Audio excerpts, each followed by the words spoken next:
Cryptocurrency জগতের সম্রাট Binance কি তবে নিষিদ্ধ দেশগুলোর নিরাপদ স্বর্গরাজ্যে পরিণত হয়েছে? যখন বিশ্বজুড়ে ডিজিটাল লেনদেনের স্বচ্ছতা নিয়ে প্রশ্ন উঠছে, তখনই সামনে এলো এক চাঞ্চল্যকর তথ্য। প্রায় ১৭০ কোটি মার্কিন ডলারের এক বিশাল অঙ্কের লেনদেন, যার শেষ গন্তব্য ছিল খোদ ইরান।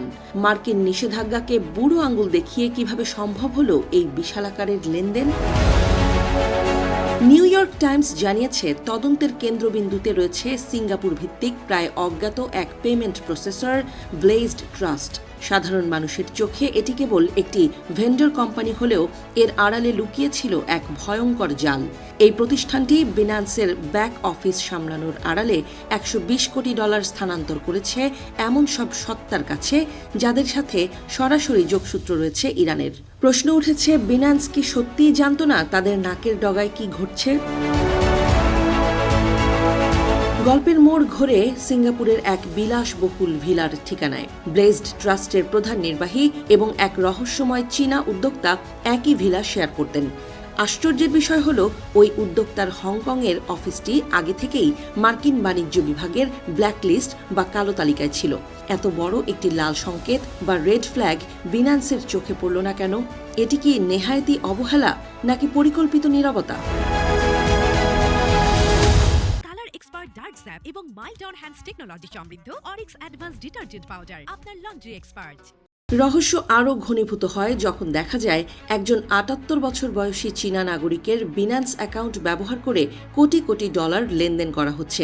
রেকর্ড বলছে, এই বৃদ্ধ এবং সেই কালো তালিকাভুক্ত উদ্যোক্তা দীর্ঘ এক দশক ধরে ব্যবসায়িক অংশীদার ছিলেন।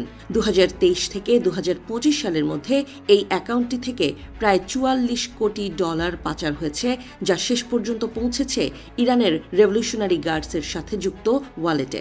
সবচেয়ে নাটকীয় মোড়টি আসে তখন, যখন বিন্যান্সের নিজস্ব কমপ্লায়েন্স তদন্তকারীরা এই অনিয়মগুলো ধরে ফেলেন। গত বছর যখন তারা এই বিশাল অর্থ পাচারের প্রমাণ পান, তখন তাদের পুরস্কৃত করার বদলে বিন্যান্স কর্তৃপক্ষ ৪ জন মূল তদন্তকারীকে বরখাস্ত বা স্থগিত করে। তথ্যের গোপনীয়তা ভঙ্গের অভিযোগ তুলে তাদের মুখ বন্ধ করার চেষ্টা কি তবে বড় কোনো সত্যকে চাপা দেওয়ার অংশ? বিন্যান্সের এই সংকটকালে যোগ হয়েছে মার্কিন রাজনীতির উত্তাপ।